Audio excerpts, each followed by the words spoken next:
Yes, interviewers, special guests, and authors are all here. So if Sabina, when you want to start, we think we can start at this point. Yes, I would like to start and ask you to share then the slides. So I really want to express a very warm welcome to all of you. It is the second webinar dedicated to our journal, Language Learning in Higher Education. And we are very pleased to have some of the authors here who are going to be interviewed by colleagues. And we are also very pleased to have our journal manager here, Kasia Grzegorek. So if you can just move to the second slide. Yes, just a second. Okay. I will just begin with some technicalities, and you might to the previous one. Sorry. Yeah. You probably have been informed that the webinar is being recorded, so we will keep these recordings and put them on our YouTube channel. You have been muted during the presentations, but of course you will can unmute yourself afterwards for questions and discussions. Yeah, that's, if you have any comments in between, you can, of course, you're very much welcome to use the chat also. So I'm now handing over to Carmen, one of our editors, who will introduce the speakers and the authors. Okay. Enjoy the presentations. And thank you, Sabina. Actually, I want to say thank you to Sabina because all these webinars, as you know, all the CercleS people, the CercleS community that gets information from us, from the executive committee, can see how many webinars are actually going on in this period at the same time. And I got an incredible encouragement from Sabina in order to organize these LLHE webinars. She's totally aware of the effort that Gillian and I are putting in creating the new volumes, and in other words, it's like on her side, she wants us to share these experiences with you. First of all, I'm going to, I would like to start with thanking, beginning by thanking all of you who have joined us today. And I'm sure from what we have seen, seeing you coming one after the other, you are from so many different countries, even one so far away like Japan, and we will talk with Efrain very soon. In particular, we want to say thank you to the authors who have accepted to be protagonists in this special webinar.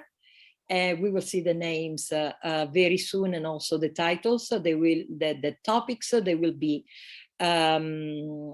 talking about, and also the interviewers who we believe through their questions will pave the way to, how can I say, language learning, what we do, reflections and thoughts about language learning research and language learning studies. But first of all, just as a reminder for some of you who may be a little bit less familiar with CercleS, we prepared this slide for you. You know that language learning in higher education is a journal of CercleS, so the journal of the European Confederation of Language Centers in Higher Education. And it focuses on language learning and acquisition within the university context. What do we publish? In the journal, we publish articles that relate and refer to the outcomes of research on language teaching, blended learning, autonomous learning, language assessment, professional development. But here I'm mentioning just a few topics. but there is so much more that we deal with thanks to the contribution that we get from the authors we deal with in the different issues. What is our aim? Obviously, to disseminate the best results of research activities carried out at university language centers, and here we say obviously also higher education departments. And we also want to share ideas among professionals involved in language studies with an ultimate goal, which is the goal of increasing the quality of language learning and also the so many learning activities that we carry out in language centers, European language centers, but as we say here in the slide, we're not talking about the European context only, but context from all over the world. And this is the most, how can I say, intriguing, interesting aspect of the journal.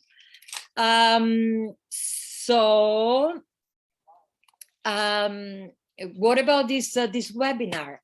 As many of you already know, it's going to be a special webinar.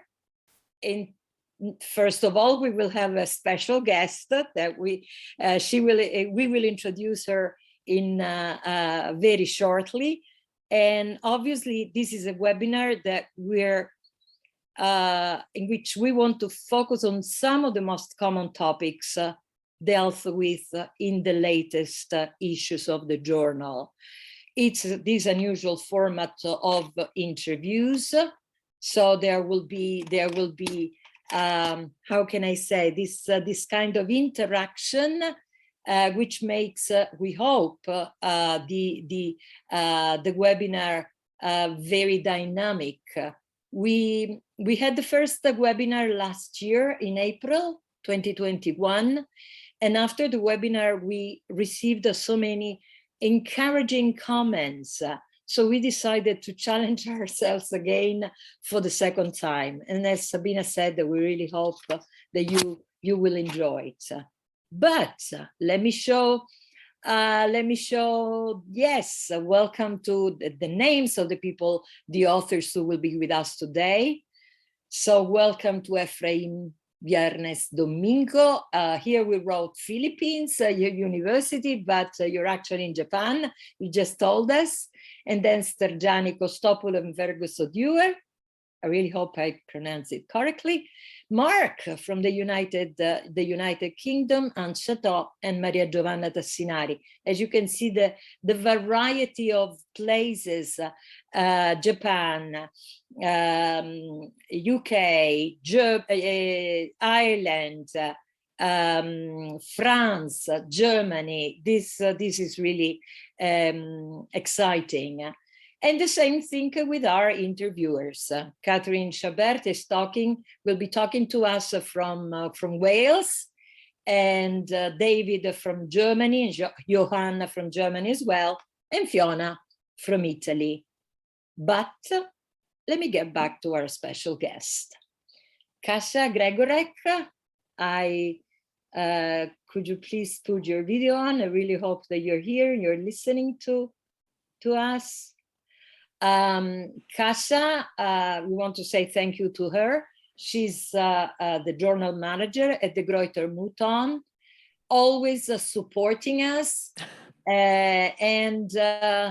Well, we want to talk and we want to know more from her about what it actually means being the journal manager at a big publisher like the Gruyter Mouton.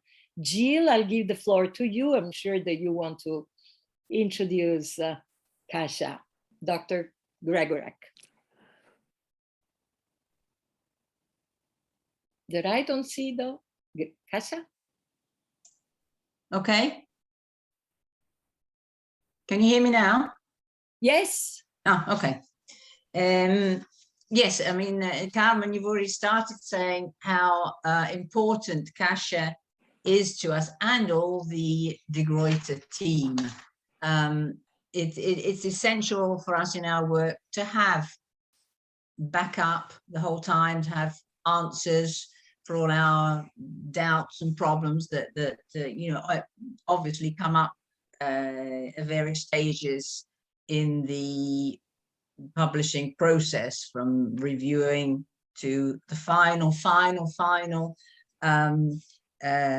galley proofs that we have to go through before the next issue can go out.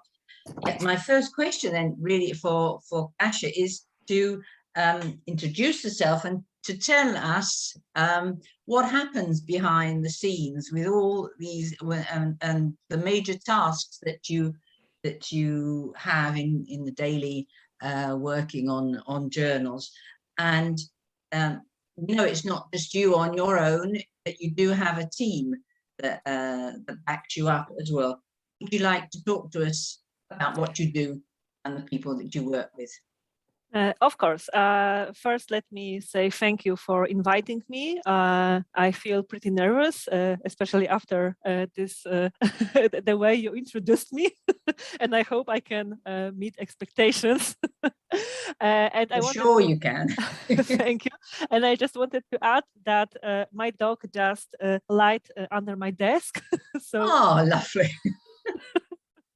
So yeah, so she's involved as well. But as Gillian mentioned, I am working as journal manager, and LLHE is one of the journals belonging to my portfolio. And it's really very nice phrase to say what's going in the background of publication, because it's quite complicated process actually, and it's really important to have right proper people around, because without them nothing will happen, because unfortunately publishing process is not only about writing a paper and submitting it to the journal, but there is a lot going on around this. So at the moment at the Gruyter we have two main teams responsible for journals, and I would like to start with the team of my colleagues from operational team, and one of members of this team is Alex, who provides everyday support to the journal, and he's responsible for every issue you could consider as a technical issue. So he is the one who is contacting external vendors in terms of typesetting, in terms of other services. He's the one who's responsible for presenting the schedule of the journal publication. He's the one who monitors if we go according to the plan, and he's also responsible for issue compilation, which is not just one-day process, because it's a long-lasting process, as I've mentioned before. He's also providing support to the journals which are using manuscript submission system. And he's also responsible for everyday website updates. And that's more or less Alex's tasks. But of course, he's doing much more than only this. And I work as in the strategically focused team of journal managers, and to my tasks belong first strategic thinking about the journal. So where is the journal? What's our goal? What we want to achieve? How we want to develop the journal, and so on.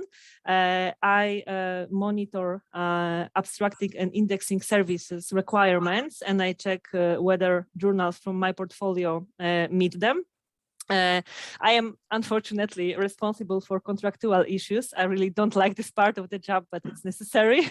And I am also checking on a regular basis the healthy development, or in other words, if the development of journals is healthy in terms of requirements that those journals have to meet. And I wanted to add also that I am not the only journal manager responsible for linguistic portfolio at the Gruyter, because we have quite a lot of journals in this field, and I share them with my colleague Lisa. And my portfolio is more focused on applied linguistics, and that's one of the reasons why CercleS journal is with me, speaking colloquially. Thanks. Thank you for that exhaustive rundown of all the things that you certainly have very busy days, as we know. They certainly sound very busy days. If we just sort of now think of CercleS, if we take CercleS as a case study, you say you have these various portfolios and you're dealing with other journals that have to do with linguistics. How would you measure the significance of our journal, Language Learning in Higher Education, within the field of linguistics and language learning? For each and every journal, maybe I will start with two main activities we have to take to check the current status of our journals. First one is a portfolio review. This is something we do every year for the whole portfolio, and then we check the status of the whole portfolio in the linguistic landscape. Unfortunately, I can say nothing more about it because I'm still a pretty fresh journal manager, because I haven't been here. I have been here for less than 1 year, so I haven't worked on a portfolio review. But the other activity I am just finishing, and I will send it today, is annual report, and that's the report on the performance of the journal throughout the year. To prepare such, of course, I don't do this report on my own only, because all the colleagues from operational team help me to prepare it. They mainly help me to gather all data, and I am more responsible for the analytical part. And first metric I always check is the rate of citations per publication, so number of citations per number of publications, and higher rate is better. Of course, every single indexing service offers its own metric, and they are incomparable, probably on purpose. So it's always there always has to be decision which measure I will use. And just for the sake of our meeting, I wanted to say that, for example, in terms of site score, which is not normalized metric, and actually it doesn't tell us that much if we only say the number about the journal performance.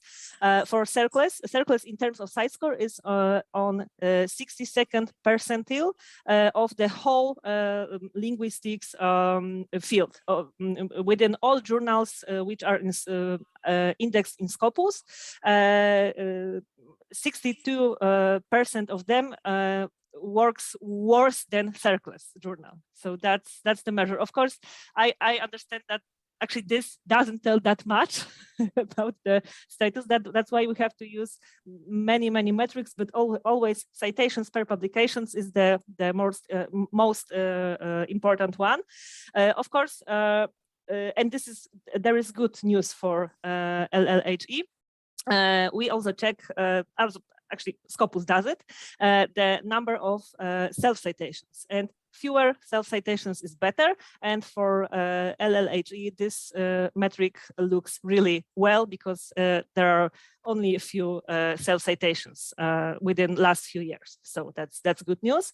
What we also measure is a number of new submissions, because of course, if the journal presents good quality, if it is being published regularly, people want to submit their articles to such journal, because it is a good venue, good publication venue. And I know that number of new submissions for CercleS journal is growing, and this is also a very good sign. Yeah, it's growing a lot, isn't it, Carmen? But of course, this means also that more work is needed, unfortunately. But yeah, this is really good sign of the journal quality. But anyway, and that's what we want. Yeah, so that's more or less what I check when I want to see what's the current status of a journal. Thank you for that, Kasia. Now I think Carmen's got a couple of questions for you as well. Okay, the third one, Kasia, is pretty much related to the one that Gillian just asked you. How would you consider, and what you just mentioned, how would you consider the potential of the journal in terms of the attention that it gets from researchers and scholars working all over the world? So first, I would say that education in linguistics, educational linguistics, English, but also other languages education, these are emerging fields at the moment. I mean, my impression is that they always been, but now it's really a growing field of linguistics, subfield of linguistics, and this means that more and more people will look for publication venue. So a journal like LLHE, which has been accepted by Emerging Science Citation Index by Clarivate, which proves the good quality of the journal, is on a good way to achieve more and more every year. So that's okay. One final question is about dissemination.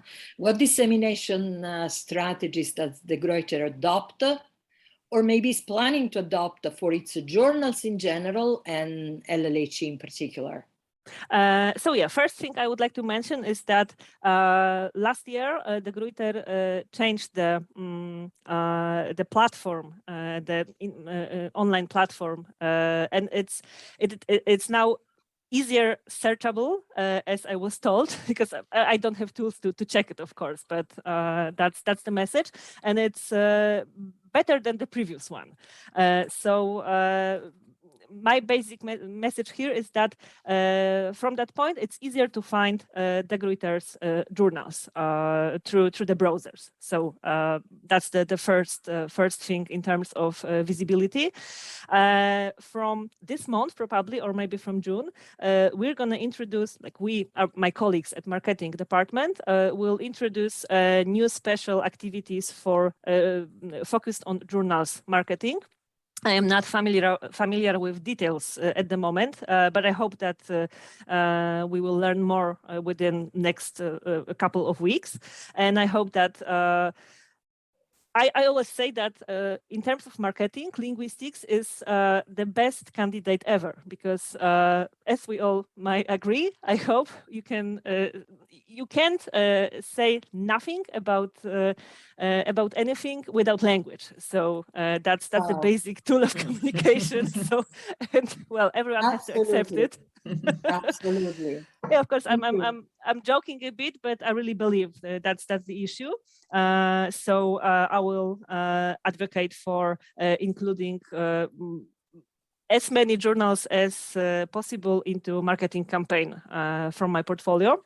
But beside, De Gruyter also provides quite an old, I would say, old marketing tool for subscription journals, and it's this is free access policy for first two papers published within a year in each journal. So this means that for 6 months from the publication date, everyone can freely available first two papers.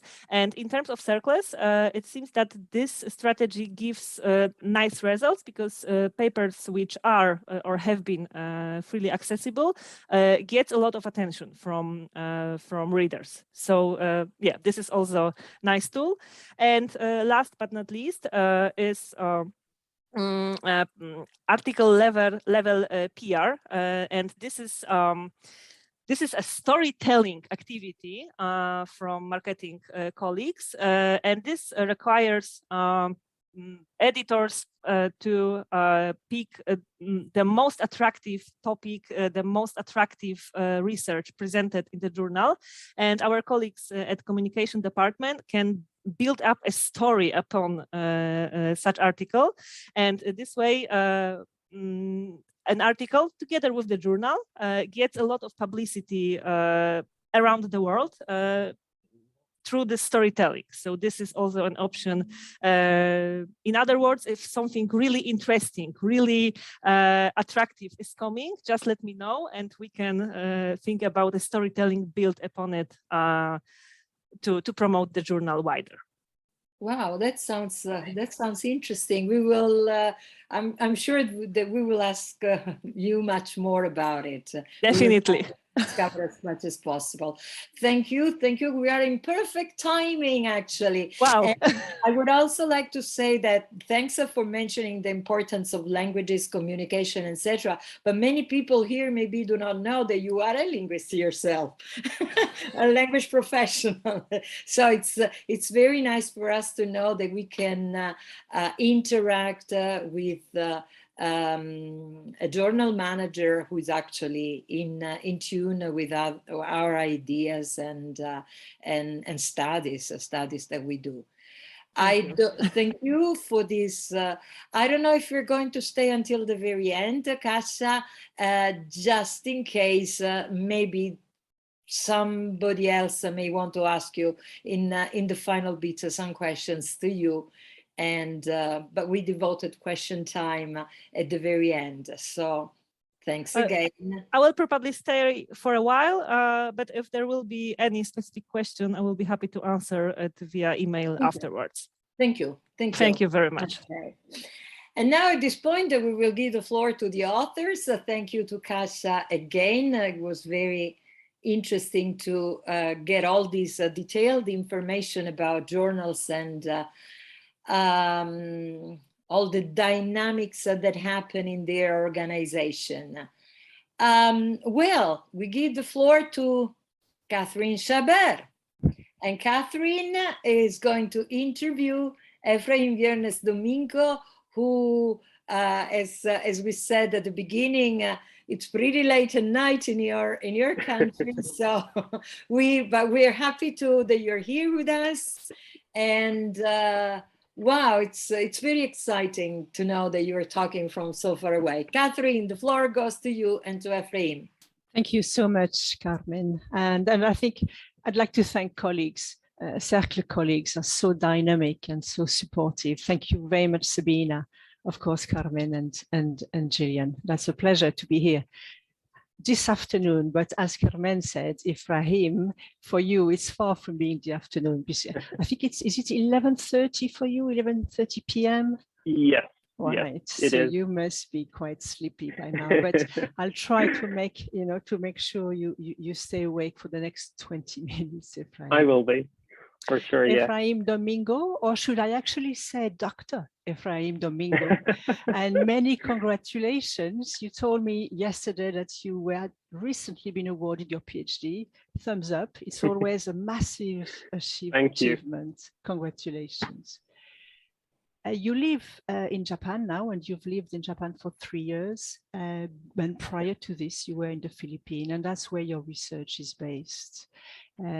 Just a few words about myself, if some colleagues may not know me. As Carmen said, I'm based in Wales at Cardiff University, where I'm a reader in French.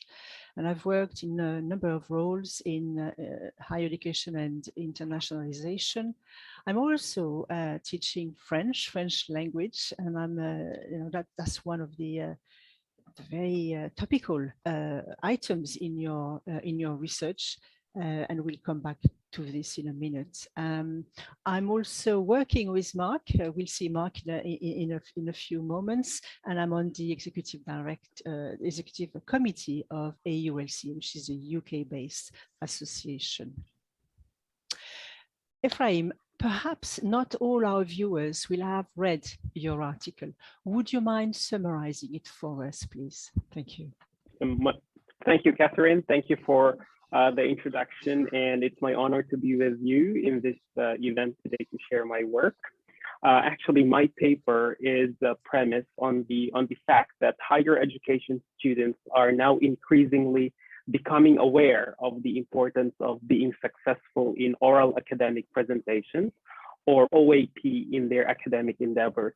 OAP is a task in which a student or a group of students take the role of a teacher in presenting a topic in the syllabus. And in the Philippines, we call it reporting. So OAP provides ESL students in English medium institutions with opportunities for language socialization, or when they mingle with others using the target language. However, succeeding in the delivery of an OAP comes with various challenges emerging from various factors, such as those with linguistic and psychological nature. In my small case study, I explored the strategies used by 13 international undergraduate students in a large Philippine university in coping with the difficulties they face in preparing and in presenting an OAP. And with this, I used language socialization as the theoretical framework and semi-structured interviews to gather data. I identified 8 strategies, including preparing a script and a PowerPoint presentation, rehearsing with a friend, recording their rehearsal, and interacting with their classmates during their presentation. Now, in applying these strategies, the students not only perform the required academic tasks, but are also engaged in different levels and different frequencies of socialization before and during the delivery. That's why it's crucial to understand the roles of OAP in their learning. Okay, that's quite packed and quite dense, and I think we're going to spend the next few minutes trying to unwrap what you've just explained. And I'd like to start with, in connection to what Carmen said. It's the LLHE, it's the journal of the CercleS, but CercleS is not only based in Europe, and you're a good example of a contribution which comes from much further away from our European countries. And I think it's worth telling us more about who your students are, because presumably they are, they come from different countries and perhaps neighboring countries. Could you tell us more about this? Right, sure. Maybe most of you are not very much aware that the Philippines is the leading alternative destination of international students who are looking for more affordable English language education. It's because the country uses it as a second language and also as an official language. So our universities host many students from Asia and Africa primarily, who are not only learning English, but also completing their degrees there. And now OAPs are a typical course requirement in Philippine universities, meaning to say it is a graded task. So professors usually assign students a topic in their syllabus to research on and present in class. So in other words, they take the teacher's role while the teacher sits at the back of the class and evaluates their performance, including their linguistic and presentation skills. Thus, every student is required to report. Otherwise, they will lose points or even get an incomplete mark. Okay. So your students come from what? Korea? Where do they come from? Typically. Yeah, mainly from Asia, especially Korea, China, Thailand, Mongolia, Indonesia, and also a few from Nigeria.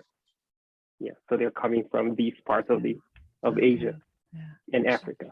Very, very interesting. And no, I actually didn't know that Philippines was one of the countries where you could go and study English, as opposed to, for instance, the UK or Ireland or English-speaking countries. But to go back to your research framework, you mentioned OAP, oral academic presentation. Yeah. And also this is in the context of academic discourse socialization. And there's different elements within this academic discourse socialization. You have chosen this specific aspect, OAP, oral academic presentation. And I think you explained just now that it's because it's graded as opposed to the other sides of the assessment. Could you tell us more about this? Yeah, definitely. So I chose this one, as I said, because it's a graded requirement. So every student, whether you're a local student or an international student, you must make sure that you show up and you should have a very good performance. That because a lot is at stake. So they have to work hard to ensure that they earn a good mark.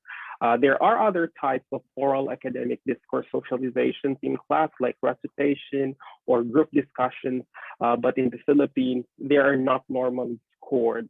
So in short, they are not required. So there is a tendency that students, especially the less proficient ones, they do not speak at all. And so I chose OAP because they're forced to prepare and to speak, and they have to overcome their fears or anxieties. Otherwise, they might fail the class altogether.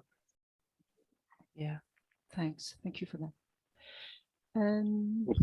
You mentioned very briefly at the start of this conversation that you conducted some semi-structured interviews. Could you tell us more about your research methods and how you gathered your data? Yes, certainly. So as I mentioned earlier, my participants were 13 international undergraduate students from Korea, Indonesia, Thailand, even Nigeria. And during the time of interview, they were between 19 and 25 years old.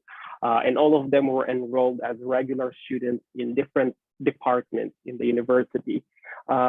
These students are required to pass an English proficiency test before they're allowed to enroll. So all 13 participants have adequate English language skills.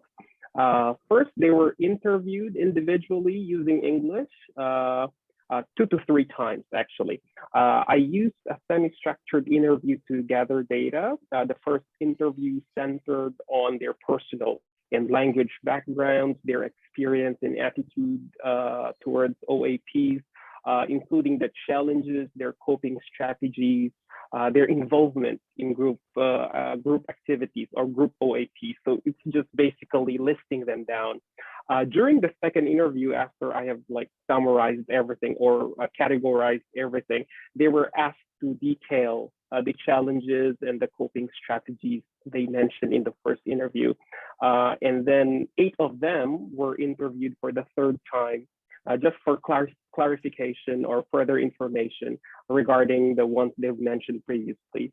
And after that, I analyzed the data qualitatively by looking at the themes that emerged from the responses of the participants. So that's how I did. It's quite a comprehensive way of really getting the most out of your students so that your case study is well built. Listening to you, Ephraim, and just a minute ago, Kasia telling us about storytelling, and it's fascinating. It's one thing to read an article; it's another, isn't it, to talk to the author and to listen to the story he or she is telling us. And that's in itself. This is one of the beauties of those webinars. Okay, so you've told us about your theoretical framework. You've told us about your research methods. What did you find? What are your findings? Yeah, actually very interesting findings. But overall, I found 8 strategies and 2 of them were no longer used during the time of interview because they did not significantly help the participants. But I will discuss maybe 4 of the most significant findings I've had. First, oral academic socialization is not a one-way process, meaning the speaker must receive feedback so that they can practice using the language. That's why one student said asking questions like a teacher during the presentation helped them. It made them remain calm, remain focused, and somewhat feel superior. So we can see that actually OAP can provide an avenue for learners to socialize in the target language through academic discourses. And I think the implication here is that teachers must encourage reporters to ask questions, to talk to their classmates, so that there's going to be like a two-way process. Another finding highlights the crucial role of the mother tongue in the learning process of not only the topic assigned to them, but also of the target language. For instance, one participant, an intermediate level speaker, said that they could not fully grasp the topic using text in English. So what they did, they looked for a textbook written in their native language, which was Korean. And then they translated it, they complemented it with the English resources, and that's how they mastered the topic. So we can see here, we can understand the amount of time required for this student to prepare. And thanks to this student's first language, they were able to overcome the difficulties they had. Third, most of them prepare actually PowerPoint presentations for various reasons. Most commonly, these presentations help them organize the concepts in their discussion. They also help them master their topic and to stay on track during the presentation. Very interestingly, there was this shy student who said that they used colorful or highly visual slides to actually attract the audience's gaze away from them. So with fewer eyes on them, they become less nervous and they're able to concentrate more. So it's actually a trick that they said always works. So while talking, their classmates were looking at their presentation. And finally, I found that some used humor, but they also realized how risky this was. One participant told an instance when they tried to make a racist joke in the beginning of their presentation. He thought that it would be funny to put himself in the center of the joke, but his classmates did not laugh. So instead of building up their confidence, it did the opposite. And this student went on anyway, but said they would never joke again in the future presentations. And I think this shows the difficulty of making a joke in a foreign language, because one must understand the context and the attitude of the community first. And in the same way, when a learner succeeds in making a funny joke, it's usually a milestone, and it shows that they are becoming a part of the community. So I think these are the most noteworthy findings that I'd like to share. There are more, so I invite everyone to read the text. Thank you. Yes, indeed. I mean, making a joke in a foreign language. I've lived here in Wales for many years, and I still, more than once completely mess up my joke, and nobody laughs. But so I sympathize with your learners on this. Perhaps we could, we're not far from the end of our talk now. The social community around your learners. I think you touched on this, in your paper. And could you perhaps explain what you meant and what is the role of those people around the learners, and who are they? Yes, thank you very much. I see that my work stresses the crucial roles of the immediate circle of these international students in their success, not only in OAPs, but also in their language learning. First, it shows how their friends and their housemates actually help them rehearse and give feedback prior to their presentation. Moreover, the participation of their classmates by responding to them during their presentation is a way of supporting them. It may be a simple act, but it helps them a lot in maintaining their composure. Teachers have a big role in their learning. And in the context of OAP, I think it is helpful if teachers allow students to use some support, such as their phones or translators. I found this one as well, while presenting. It's also, I think, necessary to allocate sufficient time for learners to prepare their OAP, because we know how much time they need to be fully prepared. There are also certain obstacles that they have to overcome first before standing there and reporting.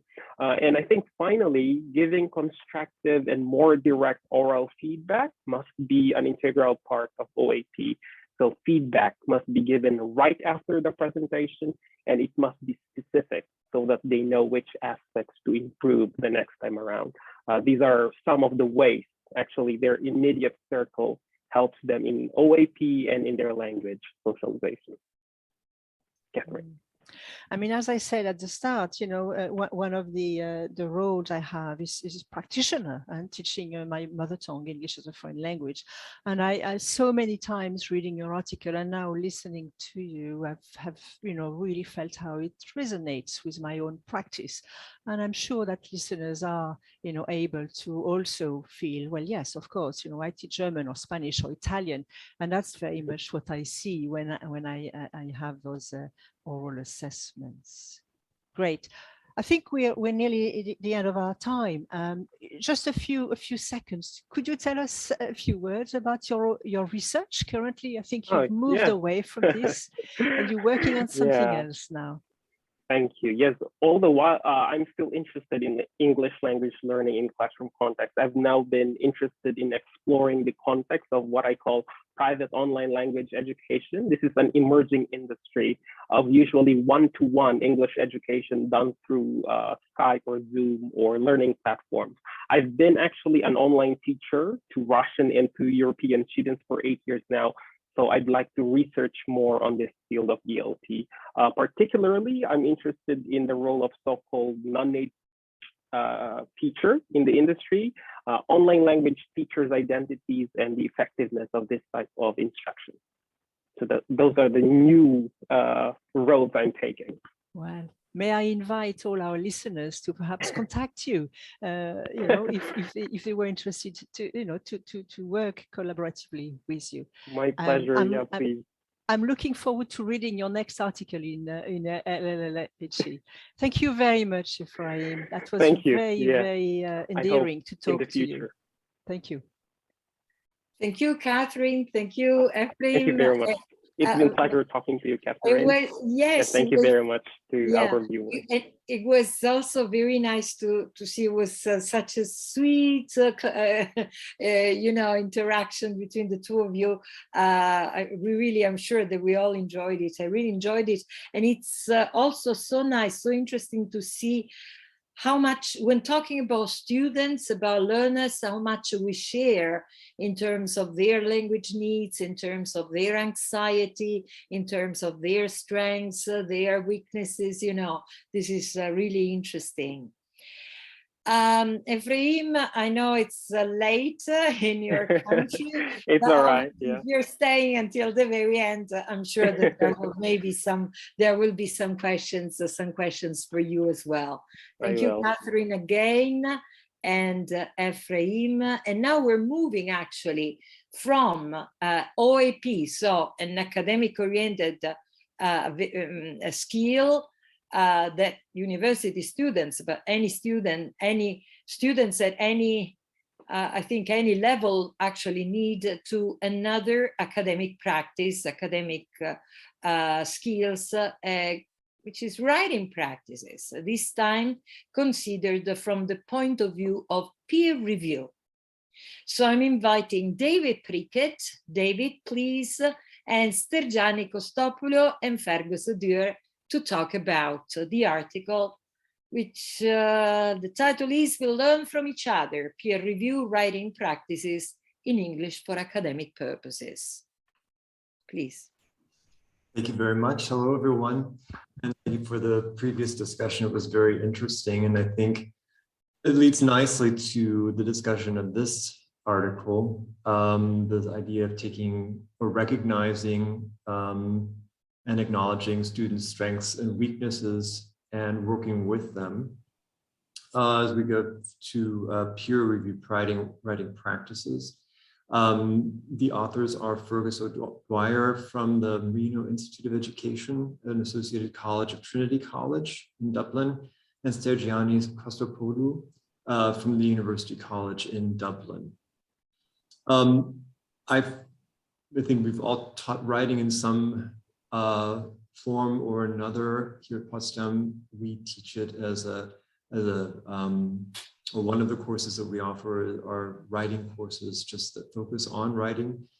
And it's certainly a challenge to address all of the needs of the students because the needs vary so differently. Some, as you know, are strengths with language, others are very strong with organization of their ideas, and very rarely is it the case that students come with both skill sets.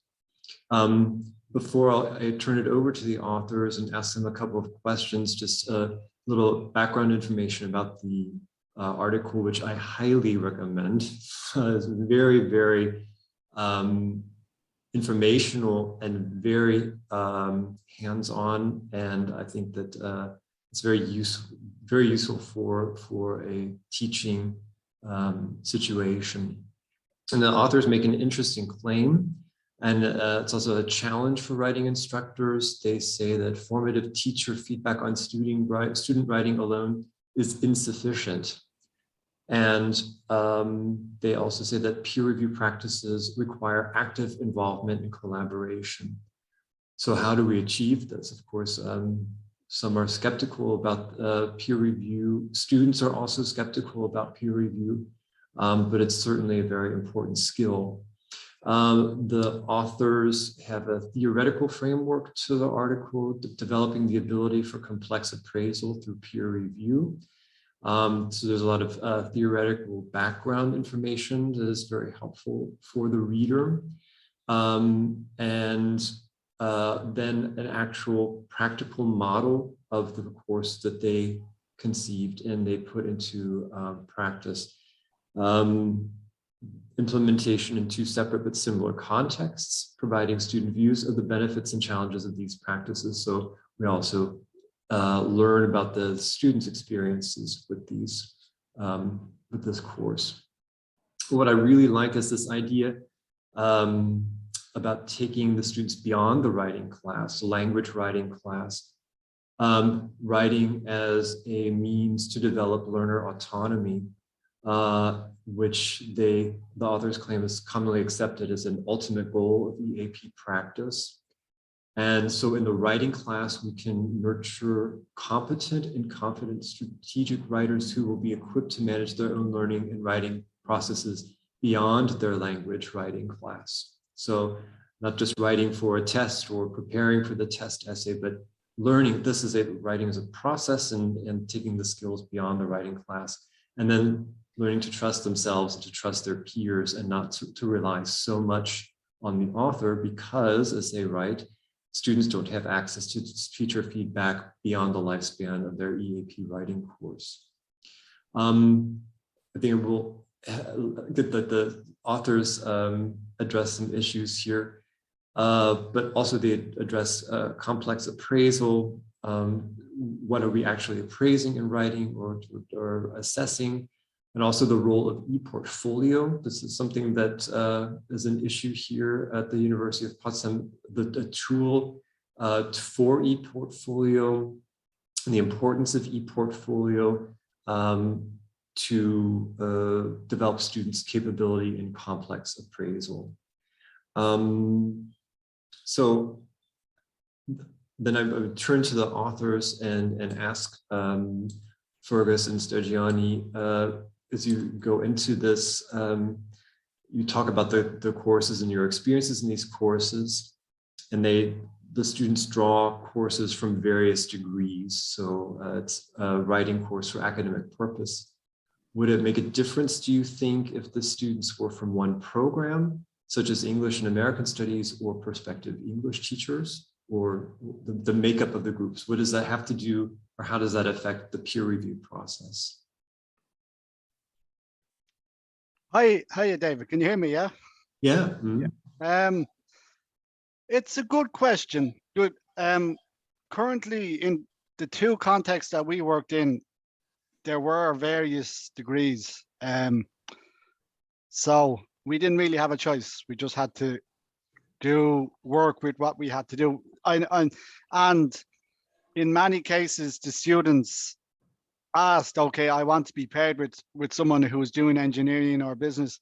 But in many of the cases later on, we actually found it useful for someone from an engineering background or someone who's looking at engineering to work with, read peer review, a science and a business essay, for example.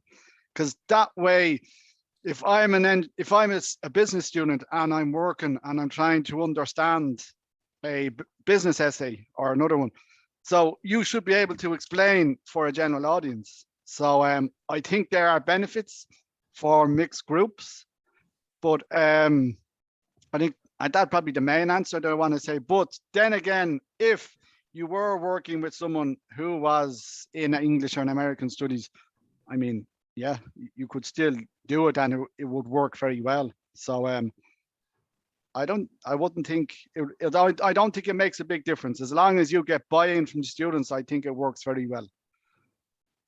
Yeah. I think I believe one of the things that you mentioned in the article is that it does move the students beyond the language level, that they're looking more at the content than if the writer's message is really coming across, if they're coming from different disciplines. So I think that's basically what you just said right now. Yeah, and yeah, we do kind of push it on, and since the article has been written, we've if you ever known the Harvard peer ladder of feedback, it's very useful. I'll put the link into the chat. It's a very useful setup for you to actually implement peer feedback and think, okay, well, let me just have a look at it here. It's very like, okay, if you're looking at the point, looking at a piece of writing first, you got to clarify what you look at. Then you got to value it and see what is the strong points. And then if you have any issues or concerns, and then maybe suggestions, you know, we find that to be a very useful exercise too. I'll actually put that into the chat there. But yeah, so yeah, we do focus on the content, but the way I have been doing it this year, for example, I find, okay, they write their first draft and then they would send their first draft to their peer group, and then they get feedback from their peer, from 2 or 3 peers, and then they have a chance to review it and make I would say significant improvements. Because if ever all of us have written and we know the first draft is usually, it's terrible. It's not something, usually I don't share a first draft, I would share a second draft.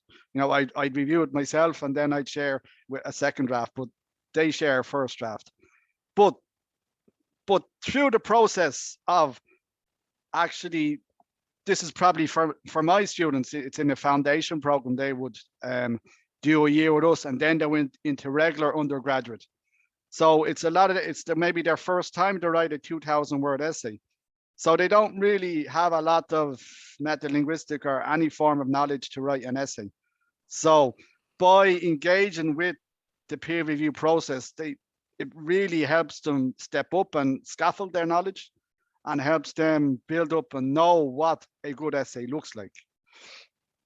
Then after the peer review process, then they would have their chance to improve it, and then they would send on to an EAP lecturer, English for academic purposes, and then you will get feedback. And then by that point, it should be a lot better. And then you would probably get the students to proofread together, proofread their own work. And that's kind of, okay, you've got the first step of the peer review, their first draft is focusing on the content, but then the peer proofreading, which we didn't really touch in that point, but the peer proofreading process really helps you with the nuts and bolts of writing an essay, because they only really, like, if you're submitting to a journal, you're going to get the content first, and then you're going to get the review, then you're going to get the proofreading. So it's a very similar process. Yeah. Okay. Yeah. So yeah, and so also this idea of preparing students for academic publishing, right? So this review process that we're all familiar with. So which leads me to two questions about this. So you've detailed the process and how the students work and do the peer review in your course. On the one hand, you also mentioned student feedback, and you provided some of the students' comments on the peer review process. Some students' comments alluded to the level of motivation that's necessary, or this active involvement, collaboration. What happens if not all are motivated or have the same motivation, or one peer is more motivated than the other peer? So this idea of providing sufficient feedback, and then also there's a lot of steps in the process, and the writing course is limited in time. And some students also mentioned there are some difficulties with time management, time constraints, and deadlines. So how these are kind of two different challenges that instructors and students face in the writing course, or with this model. Can you address those things? Okay, I'll deal with the second one first. Working with deadlines, I think everybody is going to struggle to work with deadlines. And like in my context, the foundational, and then the other context, Sturgiani, the pre-sessionals, they're going to be mostly going on to master's courses. I think it's just a discipline that they're going to have to, and not everybody makes deadlines, but I know Sturgiani would be very explicit from the get-go. These are your deadlines. Let's make a plan and make sure that you are going to meet these deadlines. And also I find, okay, you have your peer review process and say, okay, by Monday morning, I want you to have peer reviewed and they typically use Google Documents to review and put all the important feedback by Monday morning. Then Monday afternoon in class, you would actually have a meeting in the classroom, face to face, or not if it's a face to face class, where they would, okay, you've done the peer review process, so now let's make a list of 5 to 10 points that the writer's going to have to improve, and then report back to the teacher. So if you're how to work with deadlines is just imposing the discipline, but then actually working with the deadlines and bringing what work has been done by the deadline and bringing it forward, and make sure that all the students know that if they don't work to this point, they're going to be kind of left out in class. So they're how I would anyway deal with the deadlines.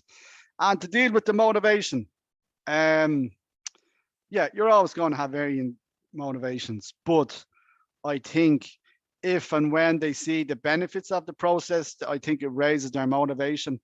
Plus, you can bring it from the outside too. I know I didn't used to do this, but I do now, that I would explicitly tell them that if you do not participate in the peer review process at all, or to a point that is not acceptable, your essay will not be reviewed by the EAP teacher. So again, whether that's limiting certain students, but if they know that, then there's the extrinsic motivation to say, okay, I better get this done.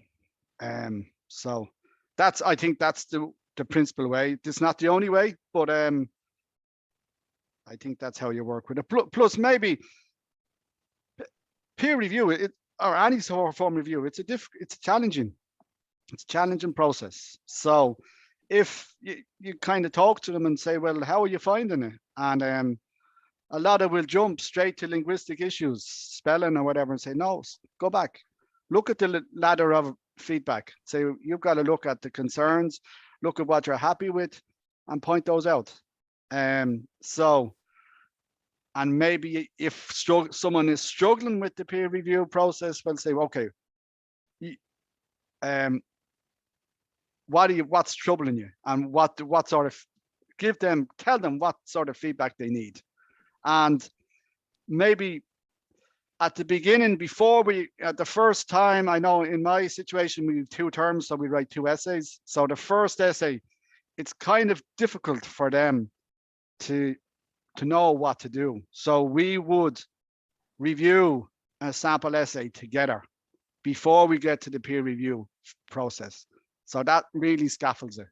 And we do it we use the same ladder of feedback.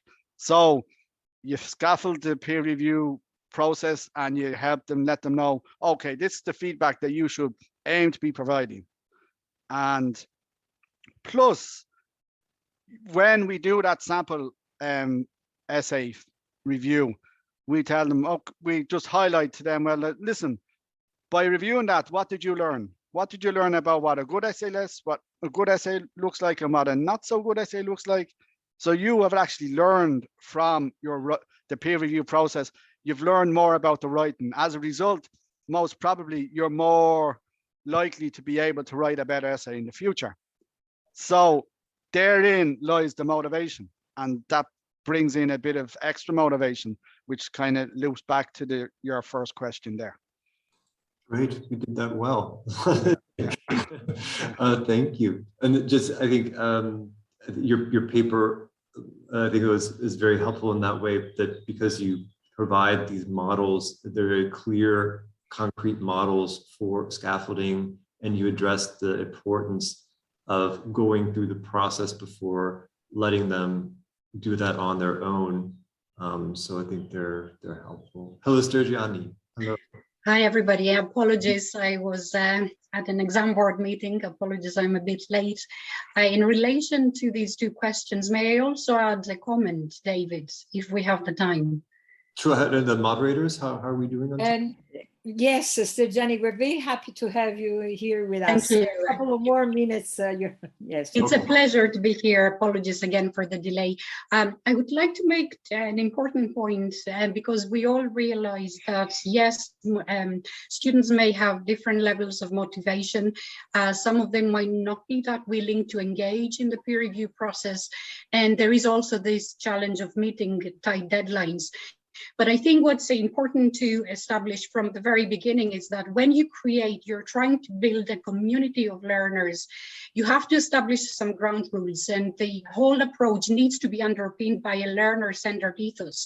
The whole motivation for implementing this approach is the need to nurture autonomous learners.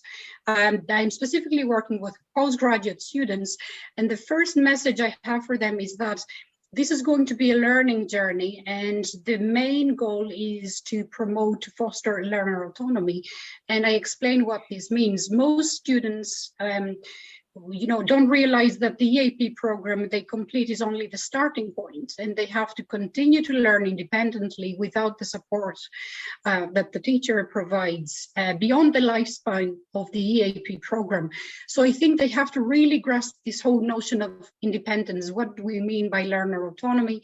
And the first step they have to accept is that they have to be in charge. They have to take full responsibility of the learning process, regardless of what the teacher, does in the classroom. They have to understand that the progress is their own responsibility. So they have to take charge of their own learning, and you really have to show them how to develop the skills and strategies they need as independent learners. So because I mainly work with Chinese students, there is some resistance in the early stages, and I see the changing attitudes throughout the trimester.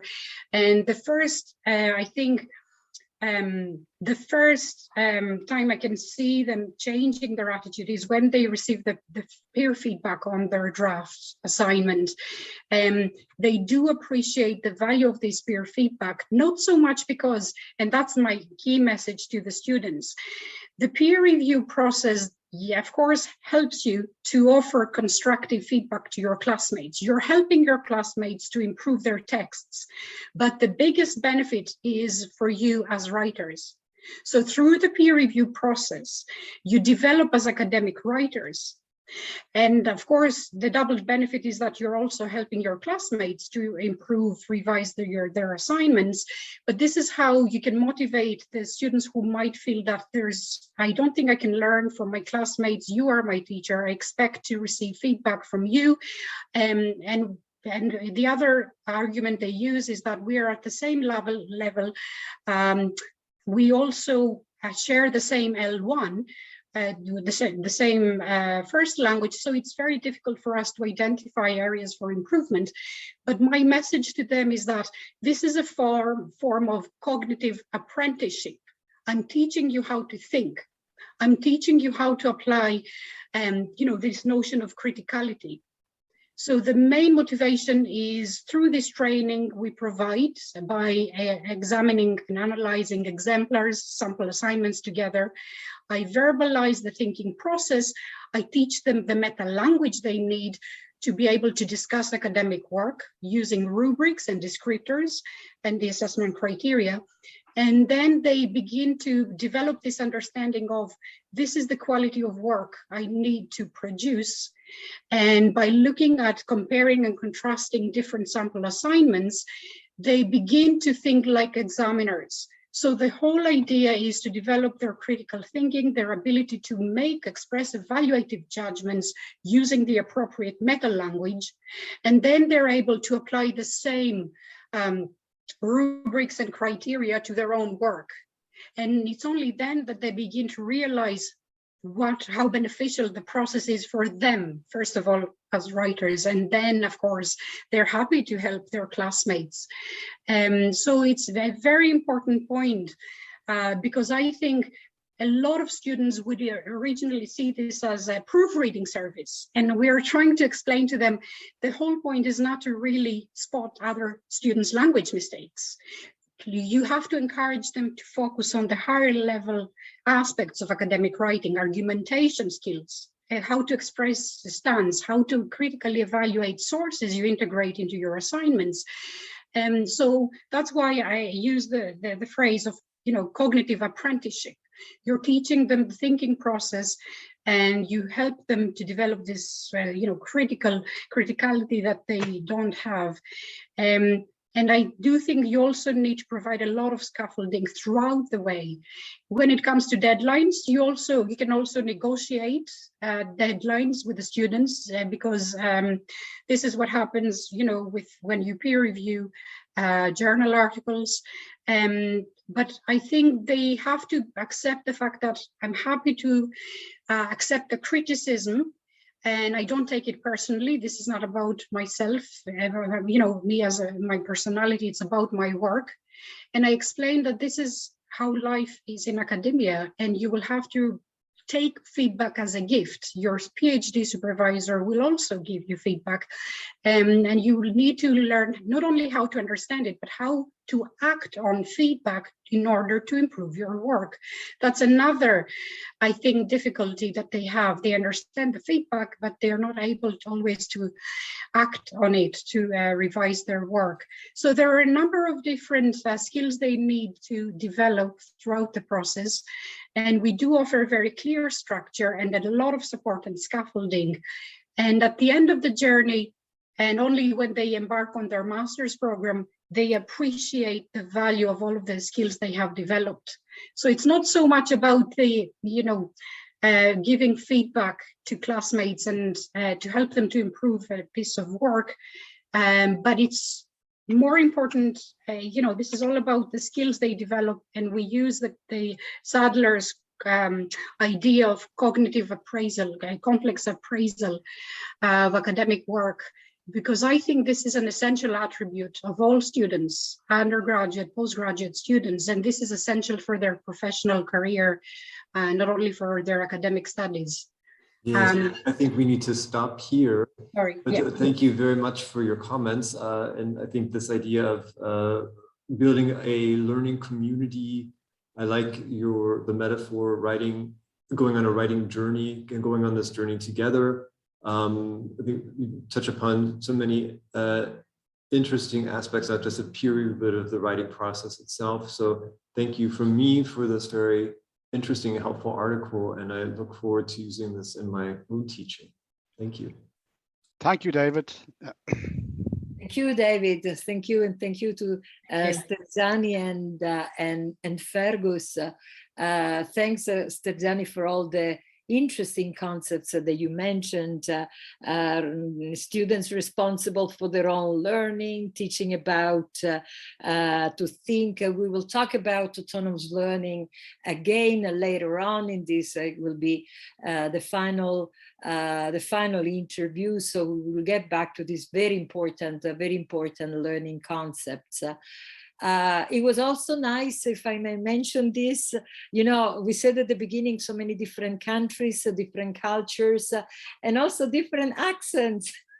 It was so nice for me to, I felt a little bit like being back in Dublin with the Irish accent that we could pick up in Fergus in particular. Very, very interesting. It's nice to see the varieties of language. And thank you, David, again, to you and to your little dog that we know is down there close to you. Now we're moving to, wow, from the academic skills to another important issue that really, I mean, when Gillian and I received this paper, we're very so much attracted by the content and all the concepts that were raised by Mark Richley. So I invite Johan Fischer as an interviewer. Johan has also been a former CercleS president, so we're so happy to have him again here. And Mark Richley from the University of Durham, but I would like to mention that Mark is also the chair of AULC, the Association of University Language Communities in the UK and in Ireland. The floor goes to you. Thank you. Thank you, Carmen, for the introduction. And as you said, we are now moving from methodology to politics, a very different issue. And it's my pleasure to start a discussion about the paper that Mark Richley and Jocelyn Weibert have published in LLHE on the evolution of university internationalization strategies and language policies, challenges and opportunities for language centers. They address the issue of language policies and international strategies from the British point of view. They look at the situation at UK universities.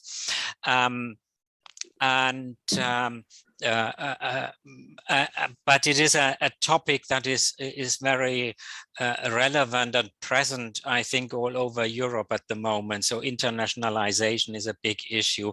The pandemic has had an impact on mobility, but then new ways of mobility have appeared, like virtual exchange programs, etc., etc.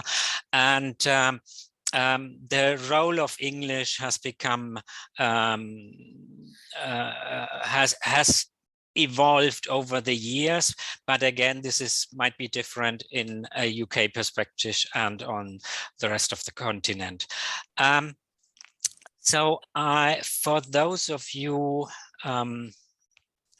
who are not 100% familiar with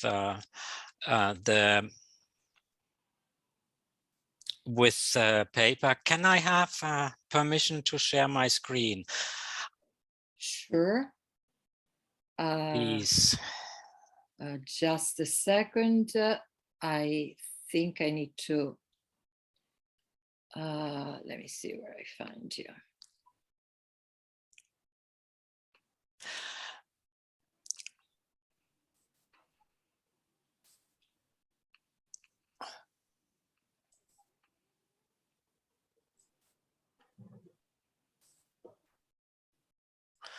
Okay, you can. Completely? Right, Yes. yeah.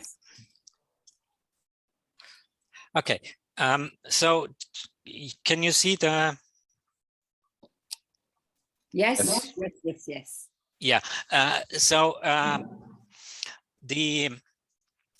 have just two lists that I've taken from Mark's and Jocelyn's paper, and that is the opportunities they see for language centers to influence institutional internationalization strategies. And you see aspects like the encouragement and facilitation of plurilingualism and the aspect of global citizenship, language skills to support research, intercultural aspects and awareness, internationalization of the curriculum, supporting student mobility, developing universities' global culture, and supporting the development of institutional language policies. At the end, Mark and Jocelyn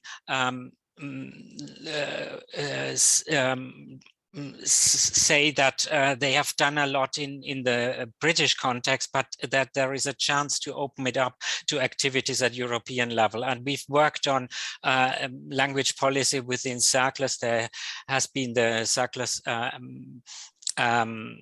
focus group on language policy, and here are some suggestions where CercleS could continue this discussion.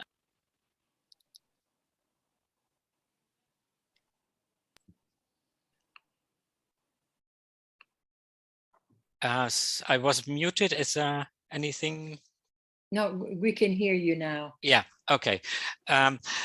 So these are some suggestions to work on a manifesto for among the CercleS community. As I mentioned at the beginning, the paper summarizes a bit the situation in the UK, and my first question to Mark would be what we from outside the UK can learn from your case study, and in which way do you think that the situation is comparable to your situation, or whether what are the differences to other parts of Europe as far as your experience is concerned? Mark, please. Yeah, thanks, Johan. Just to preface, I'm here sort of representing a number of colleagues. The idea for the paper actually came about back in 2019. And initially it was co-authored by myself, Jocelyn Wybird from Cambridge, and colleagues Anna de Medeiros from King's College in London and Neil McLean from LSE, also in London. So it's pre-pandemic, and the abstract was first submitted to the ACS conference held in 2020 in Frankfurt Oder. And what we wanted to do is present the situation as we saw it in the UK, but also to identify areas of commonality, potential commonality initially with Germany and then subsequently with the wider CERC community. Obviously, it is quite a British perspective in that in the UK, the study of languages is not particularly well valued.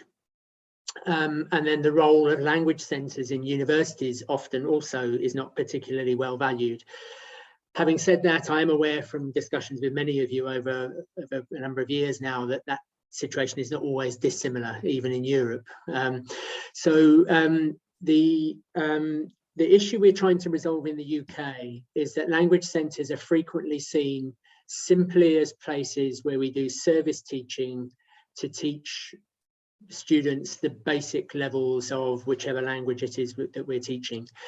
And there's so much more that we could do as language centres in our own institutions to demonstrate our value to our institution.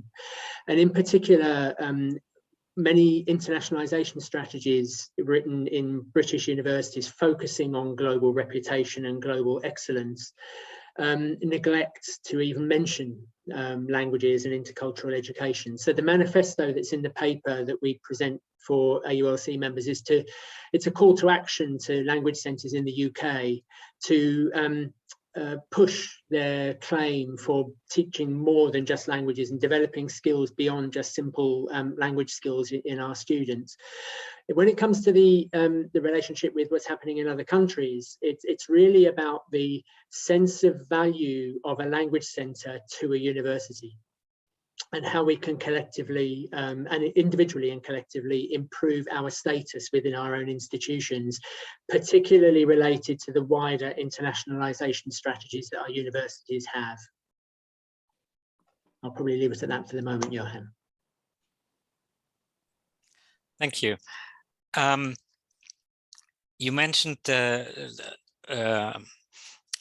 languages, and there are certain differences. One language that plays an important role at language centers is English, and the role of English is certainly different in a British university and in a European one. So my question is,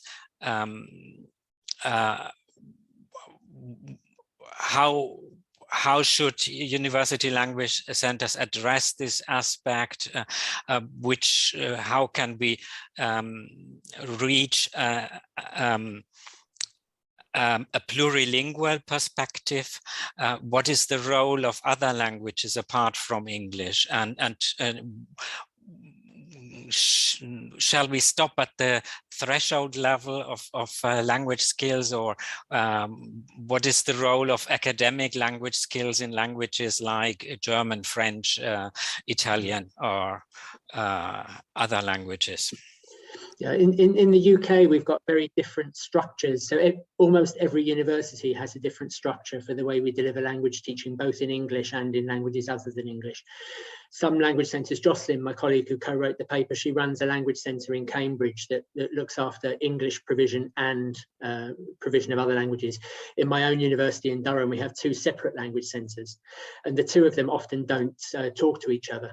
There is a certain complacency within Anglophone universities, not only in the UK, but also in the US and Australia and elsewhere, about the dominance of English as a lingua franca. I've had my own colleagues here in Durham say to me that we don't need to be teaching students other languages. We don't even need to be learning the languages of our international students, who number now, in some cases, up to 35% of our student body, because English is so dominant. However, there's a lot of evidence of other languages coming into play, increasing in importance, particularly Chinese. We have probably a quarter of our students in our language centre are now from China. They don't want to learn English so much. They obviously already come speaking English, but they want to learn other languages as well, because we live ultimately in a multilingual, multicultural world. So what we're trying to do in the UK is re-emphasise the importance of other languages. My own background is I'm actually not a linguist initially by profession. I started off as a surveyor and I worked internationally, and I had to learn other languages for my work. So I know the importance and the value of a knowledge of languages other than in English. I've been to meetings with, for example, Norwegian colleagues, where they would go off into a corner and speak Norwegian with each other for 30 minutes and negotiate their way around our monolingual English speakers. When it comes to the European situation, obviously we've got lots of English medium instruction, increasing prevalence over a number of years of courses and programs taught in English. We make an appeal that that's unlikely to be sustained in the long term, and we want to make sure we keep in the mix the importance and relevance in the UK context of languages such as German, French, Spanish, Chinese, Arabic, other world languages. And that would equally apply in most of the language centres across the CERC network, I would imagine. And what about the less widely taught languages? Is there a role for them? I mean, I see Evelina here from Lithuania. What about Lithuanian or Hungarian, other languages? Is there a room for that?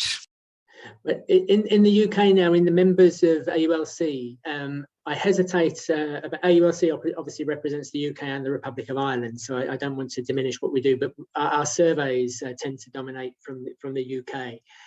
But we teach 45 different languages in UK university language centres now.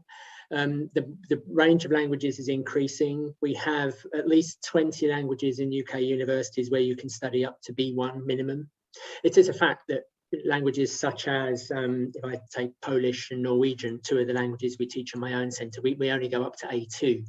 And there is an element there that we have maybe up to 50% of British learners. This is British nationals, students who are British nationals who come with English as their first language. 50% of them are only learning up to A2. You could say, well, what's the point? And there we take the view that we're not just teaching them language for the sake of language, but we're teaching them language to develop the wider intercultural skills, which is where the importance of the intercultural education and aspects like that comes into play. But there's a decolonising agenda we have in the UK and to a lesser extent in the US as well. And that is actually increasing the importance of less widely taught languages, including those post-colonial, or sorry, the languages of the post-colonial legacy that we have, particularly in the UK around some of the African and Asian languages. So you are already addressing my next 2 questions. So the first one was actually on the importance of interpersonal and transversal skills that you mentioned in the paper, such as collaboration skills, cultural sensitivity, diversity skills, the importance of agility, adaptability, resilience. Where do you see the role of language centers in this context? And another aspect is to what extent do language centers enhance employability? Another buzzword that is used a lot in current policy papers. If I may, like with our last talk, I'll address the second point first. Despite some of my words maybe suggesting otherwise, I'm not actually a great fan of linking language skills within employability. However, having language skills and intercultural competence enhances the attractiveness of graduates to potential employers and indeed to others. So I would probably just leave that part at that. When it comes to intercultural education, though, one of the main reasons we teach languages is not necessarily to, well, certainly from our perspective in Durham, is not necessarily to teach students the basics of grammar or whatever it might be. It's to develop their intercultural competence skills and the intercultural awareness that they need in the modern world. To be able to work in international multilingual teams, we might all be speaking a common language, perhaps English, whatever language that might be, but it's the ability to appreciate and understand different viewpoints that come with these international teams. Now, if there's anywhere in a university that's going to be teaching intercultural skills, intercultural education, surely that should be the language centre. Sadly, in many cases, it isn't. And there's a missed opportunity there, both for the university in drawing the skills that our professional staff have, but also for the language centre itself to give a better sense of value of what we can do for the university in teaching these skills ourselves. Thank you. A quote from your text says that universities need to decolonize the content of taught programs, and this is an expression you used earlier on here as well. So what does it actually mean, and could you develop a bit on this aspect? Very good question. What does it mean? To be honest, we don't know. It's quite an Anglo-centric term again. So certainly in the UK, what we mean, decolonisation comes from the lived experience of Black and Asian origin people who live in the UK, who perceive their education as being dominated by, what's the term we use? Male and stale, white male and stale authors, for example. So it's about diversifying the source material that we use for education generally in universities in the UK, and to enable all of our students, wherever they come from, to have some recognisable material that they're being used that reflect their own lived experience. One of the difficulties we have with decolonisation in language teaching is we often use this term BAME in the UK, Black, Asian and Minority Ethnic, which doesn't always work in other contexts. So how do we decolonise the curriculum in Chinese or Japanese, for example? But fundamentally what we're trying to do is increase diversity in the wider university curriculum, and language centres have a role to play in that, partly with the introduction of more choice in language learning, for example, and getting away from the dominance of English as the lingua franca. I think in a broader sense, we should also keep in mind that degree programs are very much focusing on the students from the specific country. I remember that in one project in agricultural studies, we first had to tell the lecturers that the information they provided relied on background information about farming in the UK, whereas international students would not have that information, and that means that it needs to be the material needs to be presented in a broader perspective, keeping in mind that not everybody has the same background information. Yeah, just briefly, I mean, what one particular aspect is the most commonly taught languages other than English in the UK are French, German and Spanish. We have increasing numbers of students from Asia, Korea, China who want to learn Asian languages. So it's making sure we have that choice at the basic level. Yeah, yeah. Okay. Maybe my last question would be about the potential for a CercleS manifesto. So from moving on from your experience, from your research, from your discussion within the AKS context and others, to where we should, what should we do at CercleS level? Thank you. It's obviously a different context, and this was really intended when we delivered the paper at the CERC conference in Brno, was to start a conversation and actually to find out what might be worthwhile. But there are probably two areas of commonality that I might focus on briefly. One is how can we as language centres emphasise the value we bring to our own institutions and our own students? And there are commonalities there between what we're trying to do in the UK and surely what colleagues are trying to do across the whole network in CERC. The second one is in relation to our students and the learning outcomes. So we often use this term, or universities in the UK often use the term graduate attributes and global citizens. And having a common understanding of what we mean by that and what these attributes should be would be another aspect, and how language centres can positively contribute to that within the context of the education programmes that we offer, both immediate language provision in terms of English courses, German courses, whatever it might be, but also the wider intercultural education matters, and probably also extending that beyond our students, also recognising the fact we've got a very multinational workforce as well, including researchers, and how we can also support that and allow our entire multilingual lived experience that we have at work every day to really flourish and supported by the Language Centre. So a big thank you to Mark and Jocelyn for their work, for their paper, and the homework for us is now to, if you haven't done so, read the paper, look at your internationalization strategy,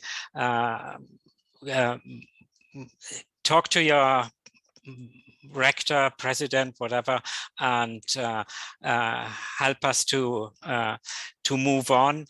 And the other task is for us as CercleS to continue the discussion at European level and support plurilingualism and pluriculturalism. Thank you very much. And we can continue that conversation in Porto. Yes, thank you, Johan, and thank you, Mark. Very interesting questions, Johan. And I told you at the beginning that Jill and I were captured by this article since the very beginning. So I'm not surprised that the conversation went on in such a, how can I say, deep way. Thank you, Marco, for bringing back in a very strong statement of intercultural competence and intercultural education that should be carried out at the language centers. So bringing back the idea, the value, the appropriate value that we should be giving, actually not us, our rectors, as Johan said, should be given to language centers. So thanks, thank you a lot. Thanks a lot, and we'll be in touch again about this important.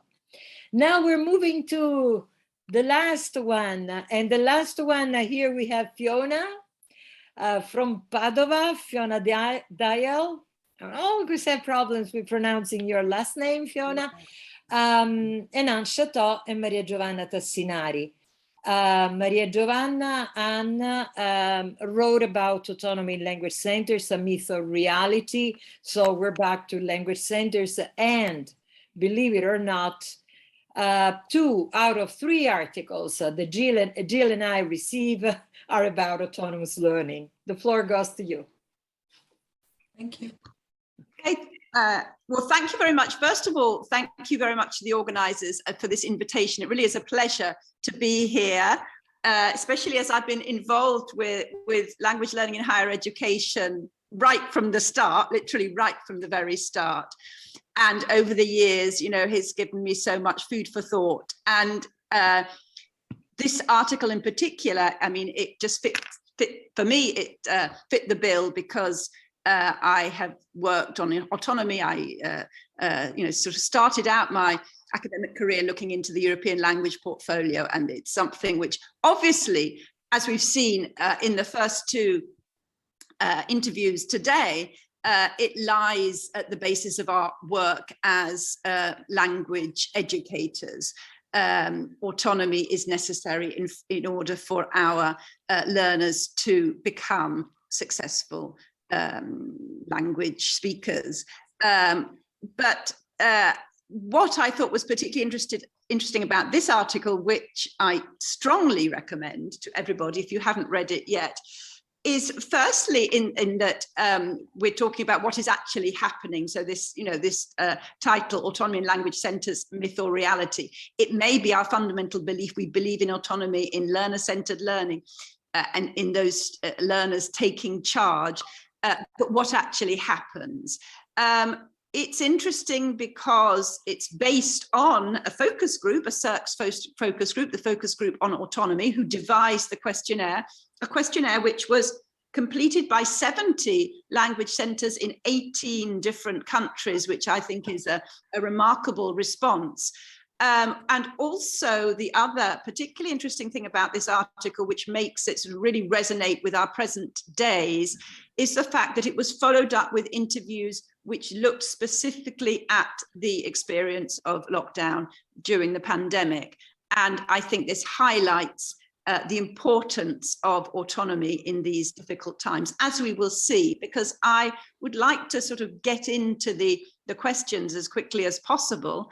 And I think a good starting point, as the survey itself asked language centers to give a definition of autonomy, I think that's where I would like to start with our authors, because it's not, it is a term which people may understand in different ways. And I think it's important to understand from the authors themselves, from Anne and Maria Giovanna, what autonomy is for them, or maybe what it is not. So I would start off with your own definition, which, you know, sort of started off this work, this very interesting research project.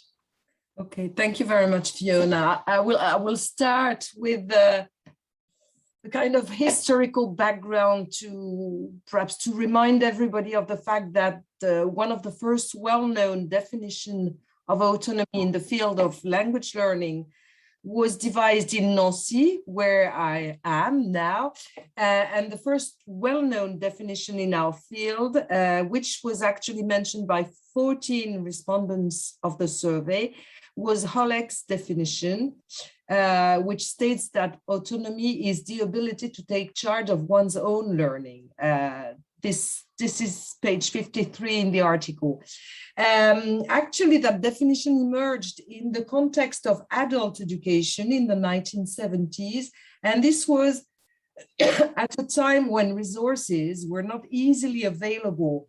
So that definition was strongly linked with the concept of self-directed learning, with the help and support of an advisor. Of course, there's always this notion of human support, which is also something important we could see in the responses to the survey. And it was also linked with the creation of self-access centers. And I think that then the definition was taken up and developed or enriched by other authors. And I will let Giovanna go on with that second part of our definition. Yes, merci, Anne. Of course, other authors, many other authors worked on the definition and the implementation of learner autonomy, not only in self-access centers, but also in the classroom. And these authors were also mentioned by the language center we sent our survey to. And of course, in the language classroom, we have to quote, or we want to quote as authors, LLHE Dam's approach, for example, to autonomous teaching or to teaching in the autonomous classroom. And her own conception of autonomy is a striking example of how to integrate individual aspects and social aspects of learning. So autonomy is defined by LLHE Dam as the capacity to act independently and in cooperation with others and actively involve in the language classroom. And this means also that the teacher has another role, has a role in the classroom, has the role as a learning facilitator and has to give guidance for the learners. And of course, the different steps, the different aspects of autonomy are the same as the one defined by Oleg. So it's about to define goals, plan, carry on, monitor and evaluate the learning, but this is done in the social dimension of the classroom.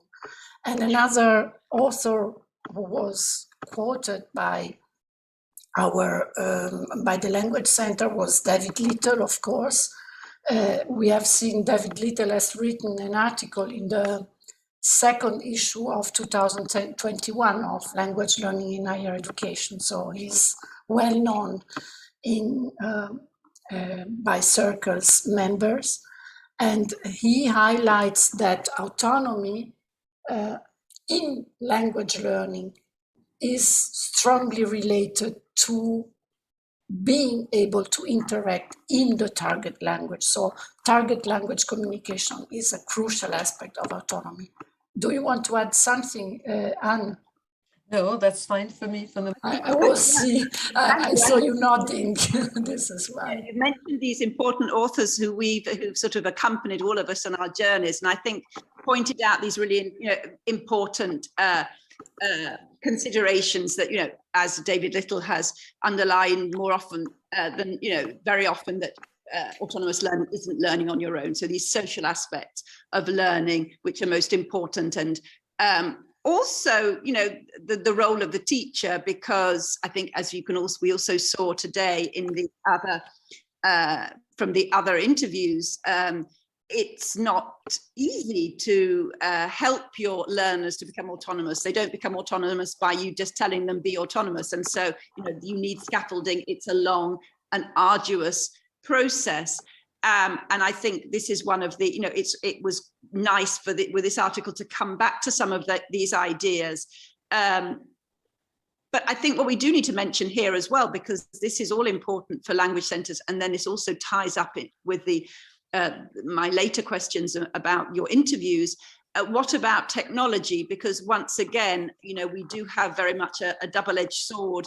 You know, can technology foster autonomy? Does it foster autonomy automatically? You know, what is the relationship there between autonomy and the use of technology in language learning? I don't know if you'd like to mention. That's a very, very important but very tricky question, because as Hajo Reinders and Cynthia White wrote maybe already 10 years ago, 2011, they wrote the relationship between autonomy and technology is close, but it's not an easy one. It's an uneasy relationship, because on the one hand, technology does offer the opportunity for autonomous learning in the sense of learners being able, for example, to choose their own resources or to learn at their own pace. But on the other one, in order to benefit from language learning, from technology-based language learning, learners need to be motivated and need to be autonomous so that they are able to self-manage their learning process, which can be in certain steps or in certain parts more isolated than in the classroom, for example. So a very close but uneasy relationship. And this is something that also came out from the results of our survey. And you just mentioned the role of teachers, and I think we will come back to these aspects. Learners need guidance and support, and also we as teachers need guidance and support and professional development in order to be able to scaffold and guide our learners. Yeah, I mean, I absolutely agree. And in the same way that, you know, we need to make sure that we are using technology to teach in the way that we think is right. We're not adapting to the technology. We are picking the technology and adapting it to our needs. You know, the learners have to do the same thing. It's not a matter of, oh, you know, there's a new app, I'll use it. They have to be, you know, selective and also, you know, with all these new technological tools, including mobile learning, become critical about what actually is useful, you know, in their language learning. So obviously there are lots of issues there, which I think we need to actually move on to the survey itself to see where this all fits together. And maybe we could start off by just your overall impressions of the results of this survey from all these different countries. Obviously, the results show different realities in the language centres which were involved. And what could, if you have to sort of pinpoint one striking result, what would you say? Well, first of all, perhaps the fact that even though it was only approximately 1/5 of the language centres members of CercleS, the answers came, as you said before, from 18 different countries, which gives quite a vast overview of the links between autonomy and language centers. And also one striking fact was that in answer to our second question, to the question which concerned the type of schemes or courses implying learner autonomy that they offered in their language centers, many respondents, 1/3 actually of our respondents, mentioned the human aspects necessary to support students in their autonomization. And this is linked to the previous question you just asked about technology. In fact, students need to be helped in order to know how to learn. And technology is not at all synonymous with autonomy. In fact, human accompaniment is really important. And this fact, the fact that 1/3 of our respondents mentioned this, is, I think, an indication perhaps that nowadays in many language centers, autonomy is seen as an objective the students need to be helped to reach, in fact, as a final objective. And I like very much one word that Sturgiani used earlier on in the afternoon, the word learning journey, and the necessity to foster learner autonomy. And I think many of our respondents insisted on that, and that's really what is important in terms of autonomy.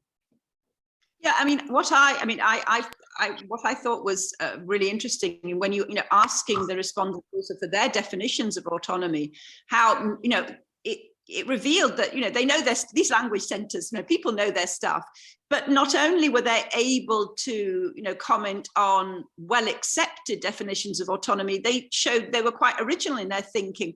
I really like the fact that people are talking about freedom, autonomy, relating it to freedom. And also this one comment which you report in the article on page 61, which I'll read because I thought this was a great quote. To be autonomous is to have a personal and well thought out relationship to oneself, to others, and to the world. So not in isolation, this idea of autonomy, connecting, which was so important. And talking about connecting, what about connecting during lockdown? So from these interviews which you carried out specifically, you followed up your survey with interviews specifically to understand how language centers had coped with lockdown and how this relates also to their autonomy and the autonomy of their learners. So what emerged from these interviews? What mainly emerged to my mind are the answers given by the centers, which had already a solid blended and online provision, and especially an autonomy fostering approach. And I think that their answers indicated clearly that the transition to distance learning was much smoother, although it required more intensive effort, especially in communicating with the students. In fact, in these centers where autonomy was already very important, there were less problems to adapt to distance learning. One respondent even indicated that the period induced teachers and learners to be more creative and to communicate more. And I think it reinforces the idea that autonomy is clearly a way out of isolation, unlike what most people would think, actually.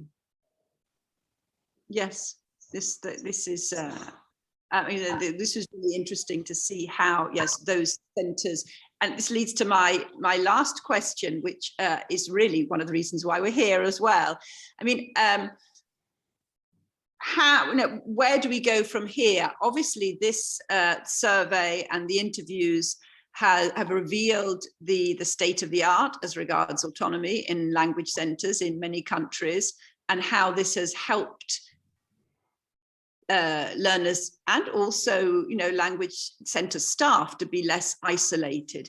So what can be done to promote, spread good practices from those language centers which seem to have in place strategies of developing, of encouraging autonomy? How can they, spread the word? How can they teach other language centers? Yeah, maybe I can answer. Also, just quoting some of the results of the conclusions of our research, because from the conclusion, some 3 different pathways of work emerged that need to be further explored. On the one side, there is need for professional development and institutional support for teachers. On the other side, also, for example, helping teacher to become a facilitator, learning facilitator, helping to establish structures like language learning advising services, which were mentioned as very, very important. On the other side, there is something to do in designing learning environments which are flexible and offer opportunities for different kind of learners, and opportunities for choice, for interaction, for reflection on the learning process, and then opportunities for teacher and for the centers themselves for networking and sharing experience. And we, together with Justine Paris, I am co-coordinator of the focus group autonomy. Anne was the previous coordinator, and our aim is to first redefine autonomy and autonomization pathways according to this complex learning ecology we are living in, and collecting and spreading example of best practices. We meet on a regular basis with colleagues interested in the focus group, and we will have similar to other focus groups, a morning in Porto. Porto was mentioned, so we won't be there personally, but other members of the focus group, for example, Martina from Brno, which I've seen is here, and we will help to collect good example of good practice and spread them. And do you want to add anything? Not really, no. Thank you, Giovanna. I think you've said it all. Yeah. Maybe just one word, Anne. You mentioned that autonomy is a way out of isolation, and I think this is the added value of autonomy, of learner and teacher autonomy. And this is something I'm really happy that, for example, also in the other contribution that Sergiani mentioned also, this is something that we have to keep in mind and in our hearts and to bring further. Mm-hmm. Yeah, thank you very much for that. And also this idea that, we've been trying to keep safe, and we also need to think about our safe environment, our safe space where we can promote autonomy for our learners in our centres. I think our time is up now. Yeah. But thank you very much. Thank you for the article, and it was lovely to speak. Grazie a te. Thank you. Sorry. Thank you very much, Fiona. Thank you, Fiona. And actually, Fiona, thank you for reminding how much you've been involved, you in the Italian context, involved in autonomous learning. If I may say so, actually the CercleS portfolio was created in Italy. And Fiona knows all the details about it and all the effort that it was put in the European language portfolio. Anne, thank you. Thanks a lot. And Maria Giovanna, it was so nice to meet you. I was struck by your final statement with our heart. So we must continue with our heart. I'm sure that we will keep on talking about autonomous learning and reading about autonomous learning. Gillian knows that we have already a section dedicated in the next issue, which will be out in a couple of weeks. So issue 12.1, one full section will be dedicated to autonomous learning, and obviously 2 other sections with other interesting topics like project-based learning, EMI, lingua franca, etc., etc. Sabina, do we have time for questions? What do you think? You're muted. Your microphone.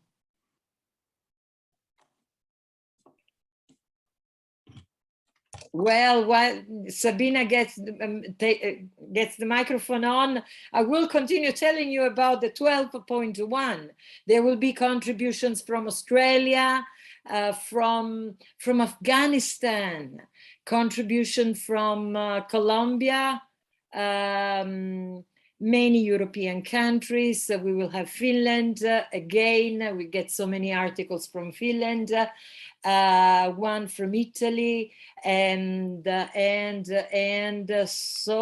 one from Japan again. So please look forward to receiving information and going through this next issue, which, as I said, will be out in a couple of weeks. Sabina. No, we can't hear you. Sabina?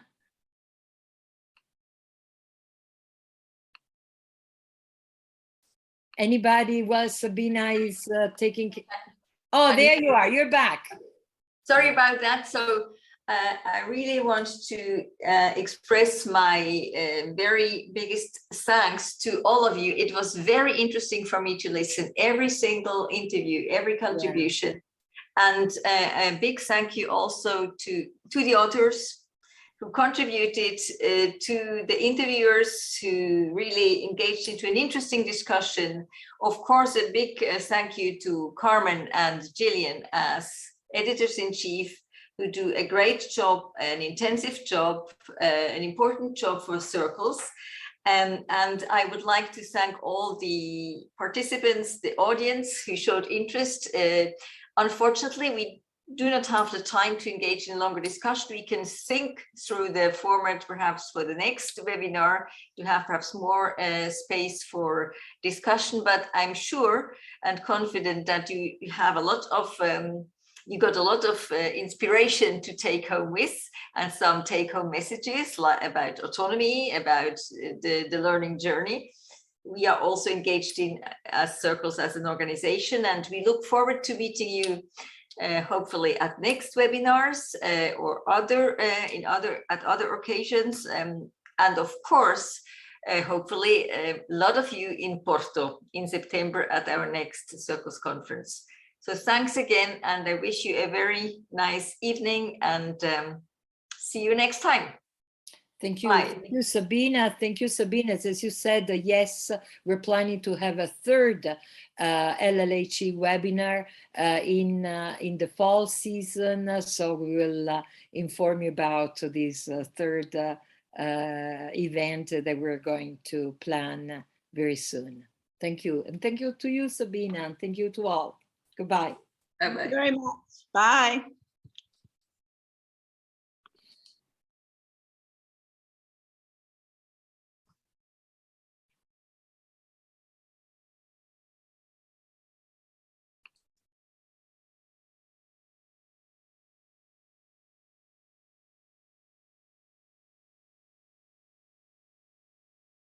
Sabina, can you hear me? No, I wonder if somebody wanted to ask some questions. I don't know, but they would have, I think they would have told us.